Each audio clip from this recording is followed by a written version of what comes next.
प्राध्यापक उदके. आपण मागच्या पिरियडपासून प्रिपरेशन मेथड्स अल्किल हॅलाइडच्या सुरू केले आहेत. आपल्या 2 प्रिपरेशन मेथड झालेले आहेत. आता ही 3rd प्रिपरेशन मेथड आहे आणि ह्या मेथडचं नाव आहे hydro halogenation of alkenes or addition of HX in alkenes. Addition of HX in alkenes. Let us see general reaction. It is a general representation of alkenes plus HX. Now this HX molecule is added across the carbon-carbon double bond. HX molecule is added across the carbon-carbon double bond. Hydrogen atom attached to one of the carbon atom and halogen atom attached to another carbon atom and produces alkyl halides. Here H, C, here X. Name of this compound is alkyl halides. Name of this compound is alkyl halides. Let us see neat points. Neat असतील किंवा CET point असतील किंवा JE point असतील. Let us see neat JE points or CET points. Point number 1. It is a electrophilic addition reaction. It is a electrophilic addition reaction and initial attack of H positive. Initial attack of H positive हे लक्षात ठेवायचं. Initial attack of H positive. Second, reaction intermediate is carbocation. Reaction intermediate is carbocation. Point number 3rd, reactivity of HX is HI is greater than, HBr is greater than, HCl is greater than HF. is greater than HF.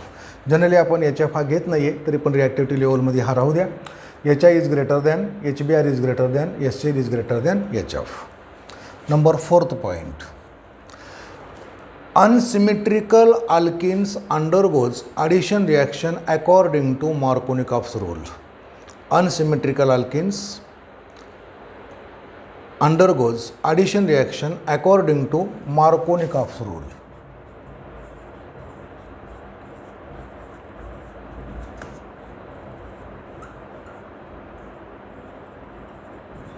Unsymmetrical alkenes undergoes addition reaction according to which rule? Markovnikov's rule. ह्याचा short form आहे MR. Short form कोणता आहे? MR. Now the statement of Markovnikov's rule is any unsymmetrical hydrocarbons reacts with unsymmetrical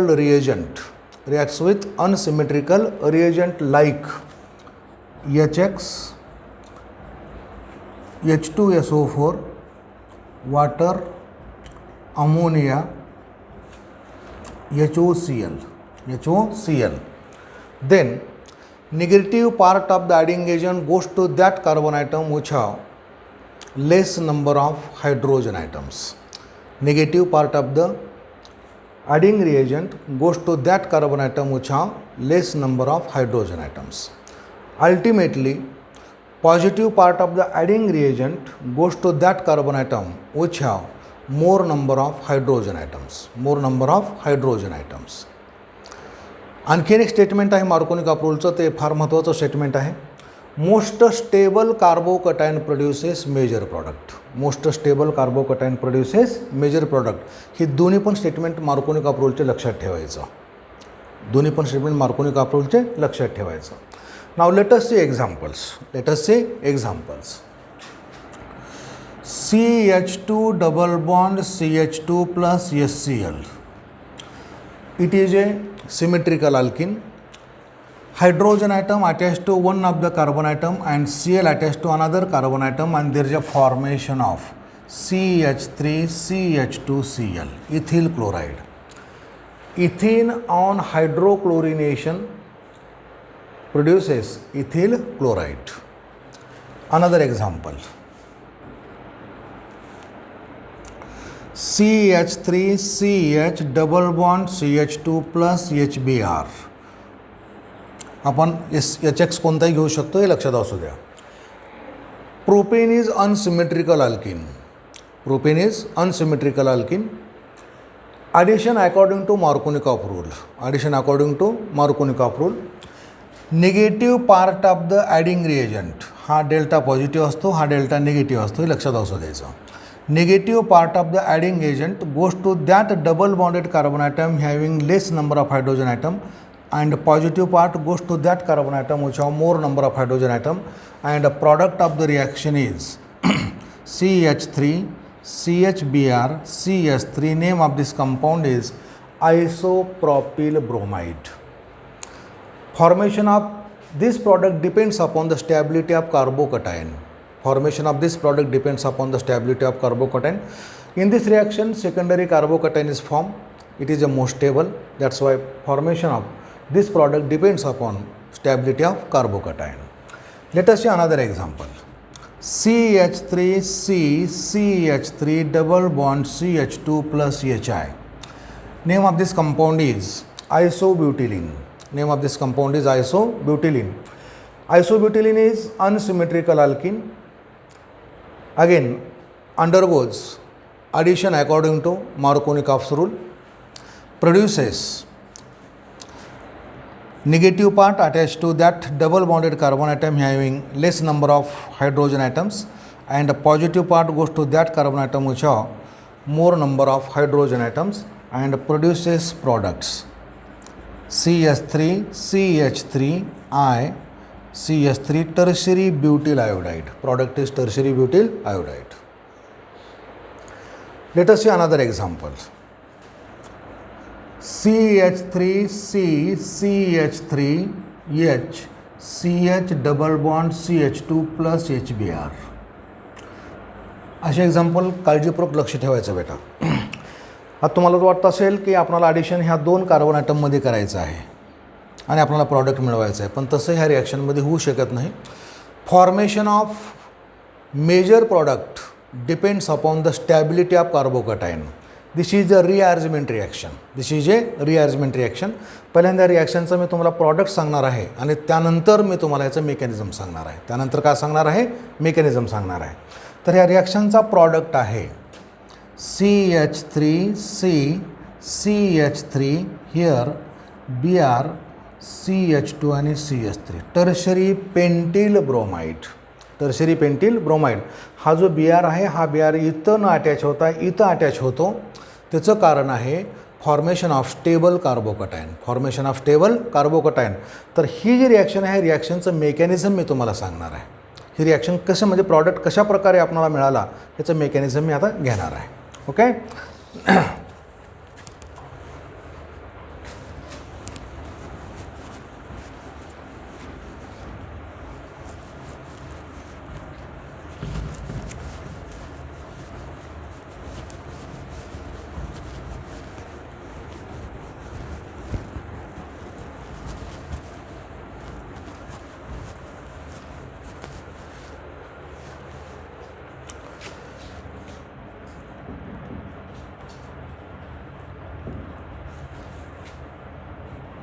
Mechanism step number 1.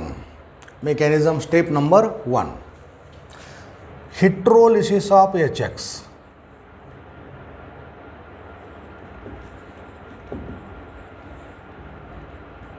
Heterolysis of HX किंवा आपण HBr म्हणा. त्या एक्झाम्पलमध्ये आपण HBr घेतलेलं आहे. Heterolysis of HBr. HBrचं हिट्रोलेटिक बॉन्ड फ्युजन होतं आणि there is a formation of H positive plus Br negative. H positive plus Br negative. Second step, attack of H positive on alkene. Attack of H positive on alkene and produces carbocation. आता alkene आपला हा आहे. This is alkene.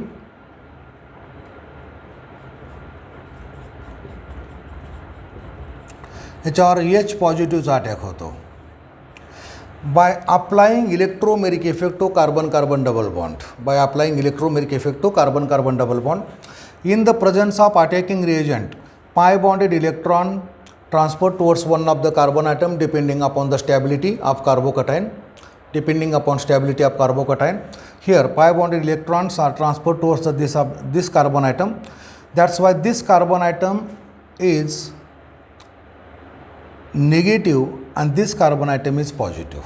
This carbon atom is positive. तसं ह्या साईडनं सुद्धा हा electron transfer होतो. लक्षात असायचं depending upon stability of carbocation. समजा हा इकडं ट्रान्सफर झाला तर हा कार्बन आयटम निगेटिव्ह झाला, इथं अटॅक होईल आणि ह्याच्यावर पॉझिटिव्ह चार्ज डेव्हलप झाला. समजा हा पाय बॉन्ड इकडं ट्रान्सफर झाला तर हा निगेटिव्ह झाला आणि हा पॉझिटिव्ह झाला. तर मग आता हा पॉझिटिव्ह झाला म्हणजे प्रायमरी कार्बोकॅटायन मिळेल आणि हा पॉझिटिव्ह झाला म्हणजे सेकंडरी कार्बोकॅटायन मिळेल. आणि stability of carbocation is tertiary is greater than secondary is greater than primary. लक्षात ठेवायचं इलेक्ट्रॉन कुणाकडं ट्रान्सफर करायचे म्हणजे पाय बॉन्ड इलेक्ट्रॉन हे कुणाकडं ट्रान्सफर करायचे हे स्टॅबिलिटीवर डिपेंड असतं. कुणावर डिपेंड असतं? स्टॅबिलिटी ऑफ कार्बोकॅटायनवर डिपेंड असतं. त्यामुळे हे इलेक्ट्रॉन इकडे ट्रान्सफर झाले. हा निगेटिव्ह झाला, हा कसा झाला? पॉझिटिव्ह. ह्या निगेटिव्हवर सायमल्टेनियसली एचचा अटॅक होतो आणि इथं CH3 तयार होतं आणि ह्या ठिकाणी हा पॉझिटिव्ह तयार होतो. त्यामुळे आपल्याला अशा प्रकारचा कार्बोकॅटायन मिळाला. This one is the carbocation. CH positive and here CH3. It is a secondary carbocation. It is a secondary carbocation. आता आठवायचं, can this carbocation undergoes rearrangement? Yes. आता त्याचं आणखी एकदा स्टेटमेंट मी रिपीट करतोय. Primary and secondary carbocation containing tertiary or quaternary carbon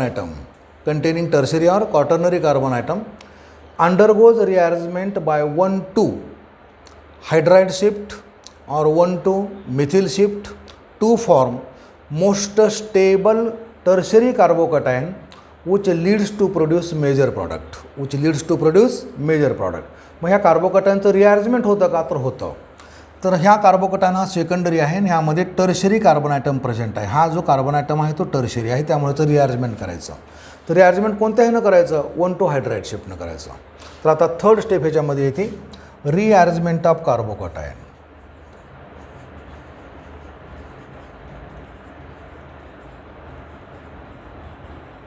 rearrangement of carbocation पहा, CH3C CH3H CH positive आणि CH3. हा H इकडे ट्रान्सफर करा. ह्याला म्हणायचं 1,2 हायड्राईड शिफ्ट. 1,2 हायड्राईड शिफ्ट म्हणजे हायड्रोजन शिफ्ट. आपल्याला मिळतो मोस्ट स्टेबल कार्बोकॅटायन हा मिळेल. CH3C CH3 positive CH2 CH3 and it is a tertiary carbocation. Let us see last step.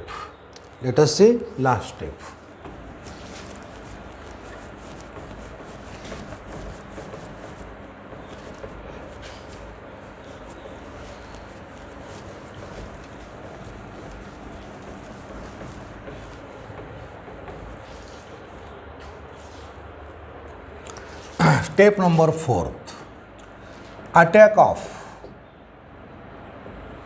Br negative on carbocation to form product. Attack of Br negative on carbocation to form product. तर आपला हा carbocation आहे CH3C CH3 here positive CH2 CH3. हा carbocation आपल्याला मिळाला होता plus किंवा इथं Br निगेटिव्ह घ्या.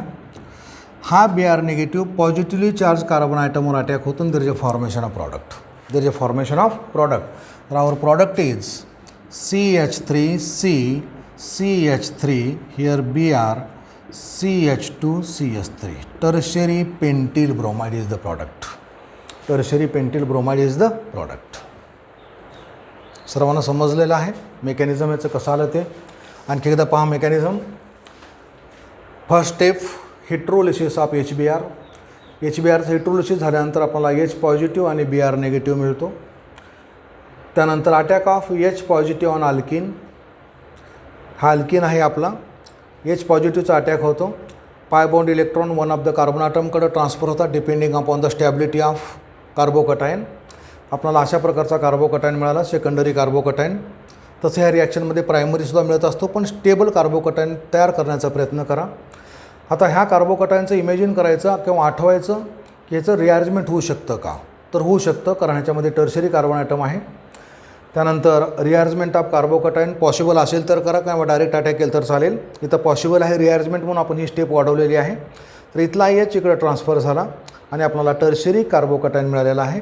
आणि टर्शरी कार्बोकटायनवर लास्ट स्टेपमध्ये अटॅक होतो कुणाचा, Br निगेटिव्हचा, आणि त्याचे फॉर्मेशन ऑफ प्रॉडक्ट, त्याचे फॉर्मेशन ऑफ प्रॉडक्ट. ओके. त्यानंतर आपल्याला पाहायचं आहे आणखीन एक्झाम्पल, आणि ते तुम्हाला करता आलं पाहिजे.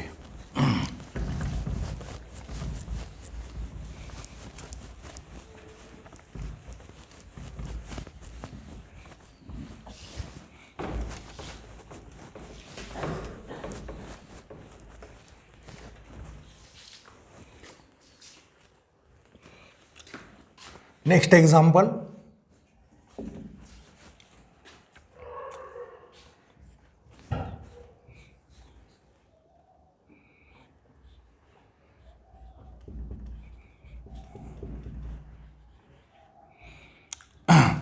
Name of this compound is methylene cyclohexane. Methylene cyclohexane. आपण आठवा Br कुठं अटॅच झाला पाहिजे, Br attach to that carbon atom which have carbon carries less number of hydrogen atoms and there is a formation of product. आपल्याला हा product मिळतो. there is a formation of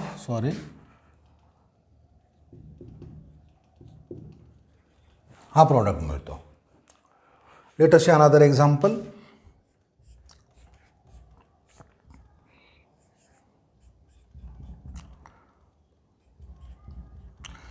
Name of this compound is styrene plus HBr. Br attached to that carbon atom which have less number of hydrogen atom and there is a formation of product.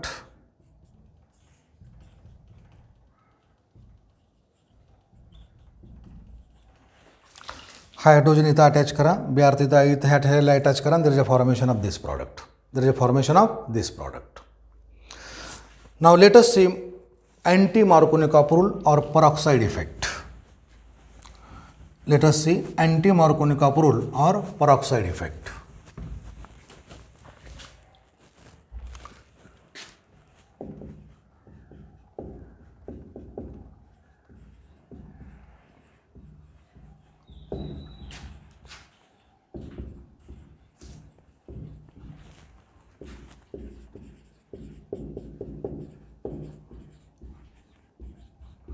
Let us see anti-Markovnikov rule or peroxide effect. लक्षात ठेवा बेटानो, anti-Markovnikov rule is applicable only for HBr in the presence of peroxide. In the presence of peroxide, peroxide may be H2O2 or R2O2. peroxide may be H2O2 or R2O2. फक्त peroxide effect कुणासाठी applicable आहे, HBr साठी applicable आहे. दुसरे जे adding reagent आहेत, आता कोणते कोणते ॲडिंग रिएजंट आहेत, HCl आहे, HI आहे, वॉटर आहे, H2SO4 आहे, अमोनिया आहे आणि HOCl आहे. ओके. ह्यासाठी peroxide इफेक्ट ॲप्लिकेबल करायचा नाही किंवा anti-Markovnikov rule ॲडिशन करायचं नाही. Even though reaction is carried out in the presence of peroxide. Even though reaction is carried out in the presence of peroxide. ह्या ठिकाणी ऑलवेज ॲडिशन कसं असलं पाहिजे, Markovnikov रूलचंच ॲडिशन असलं पाहिजे. फक्त peroxide इफेक्ट कुणासाठी, HBr आणि in the presence of peroxide. peroxide may be hydrogen peroxide किंवा alkyl peroxide, R2O2 organic peroxide. R2O2 म्हणजे कोण आहे, organic peroxide. Let us see one of the example.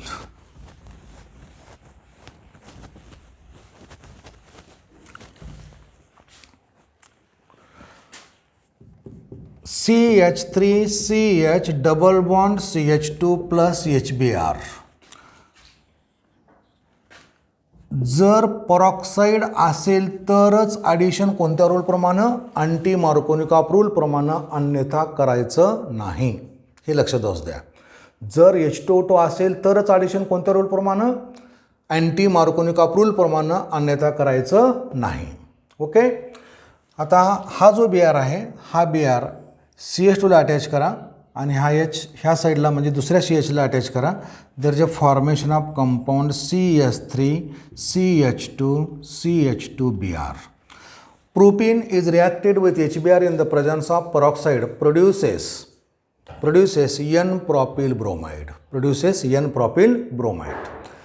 Let us see neat point.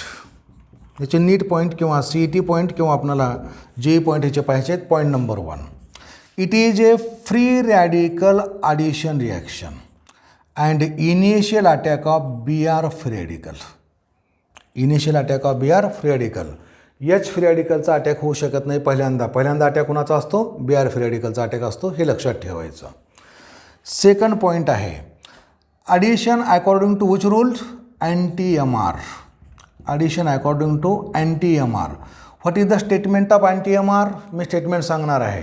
anti-MR म्हणजे anti Markovnikov rule, ह्याचं statement आहे any unsymmetrical hydrocarbons reacts with HBr in the presence of peroxide, then Br free radical goes to that double bonded carbon atom having more number of hydrogen atoms. हे लक्षात ठेवा. ह्या रिॲक्शनमध्ये rearrangement वगैरे करायची गरज नाही. ह्या ठिकाणी रिअरेंजमेंट वगैरे करायची गरज नाही. कशामुळं करायची गरज नाही, कारण पहिल्यांदा कोणाचा अटॅक असतो, Br फ्री रॅडिकलचा अटॅक असतो. त्यामुळे रिअरेंजमेंट करायची गरज नाही आहे. आता late us see examples.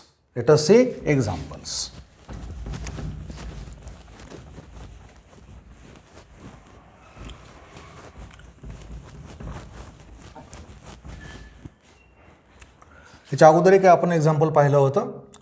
Next example आहे CH3C CH3 double bond CH2 plus HBr in the presence of R2O2.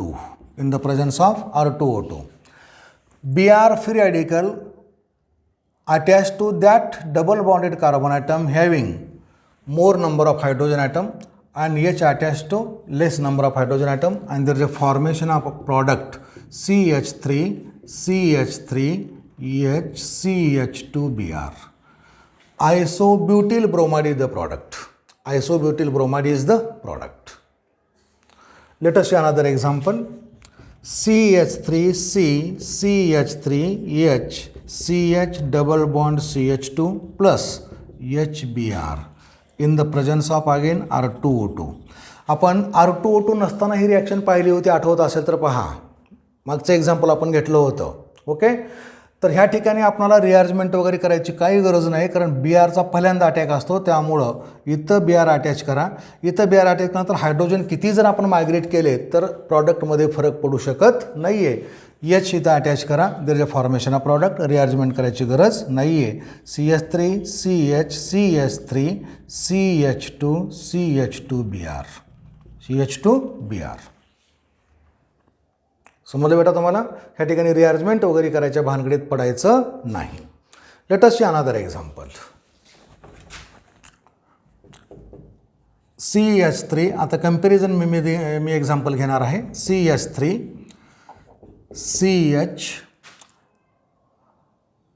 CH2 CH double bond CH2. तर अशा प्रकारे मी कंपॅरिझनमध्ये एक्झाम्पल घेणार आहे. HBr in the presence of R2O2 आणि फक्त ह्या ठिकाणी HBr. हा प्रॉडक्ट A आणि इथं आपल्याला प्रॉडक्ट B आयडेंटिफाय करायचा आहे. इमॅजिन करता येतं का पहा. इथं आपल्याला HBr असेल, कार्बोकॅटायन रिअरेंजमेंट होतो, आणि R2O2 असेल तर Brचा फ्री रॅडिकलचा पहिल्यांदा अटॅक होतो. तर प्रॉडक्ट ह्या ठिकाणी डिफरंट आहेत. इथं रिअरेंजमेंट ह्या रिॲक्शनमध्ये रिअरेंजमेंट करता येते, पण इथं रिअरेंजमेंट करायची गरज नाही आहे. त्यामुळं आपल्याला ए प्रॉडक्ट ह्या ठिकाणी मिळणार आहे CH3C CH3Br CH CH3 CH2 CH3 हा ए प्रॉडक्ट आहे, तो प्रॉडक्ट. आता बी प्रॉडक्ट कसा असेल पहा, हा बी प्रॉडक्ट आहे CH3 CH3 CH3 CH2 CH2 CH2Br हा बी प्रॉडक्ट आहे. ह्या ठिकाणी रिअरेंजमेंट होऊन हा प्रॉडक्ट आपल्याला मिळालेला आहे. तर ह्या ठिकाणी रिअरेंजमेंट करायची आपल्याला गरज नाही आहे, हे लक्षात असू द्यायचं. लक्षात आलं बेटा? Late us see another example. Late us see another example.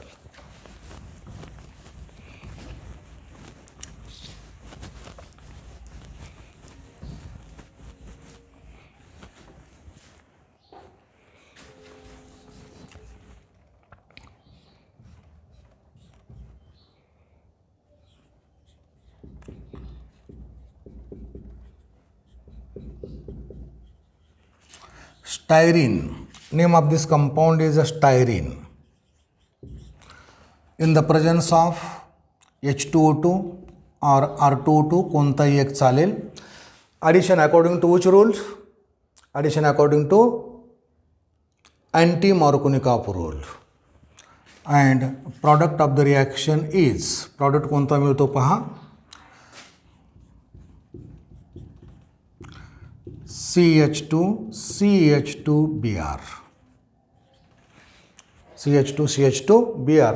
Name of this compound is, हा carbon number 1, carbon number 2, 2-phenyl 1-bromoethane. Name of this compound is 2-phenyl 1-bromoethane. 2-phenyl 1-bromoethane.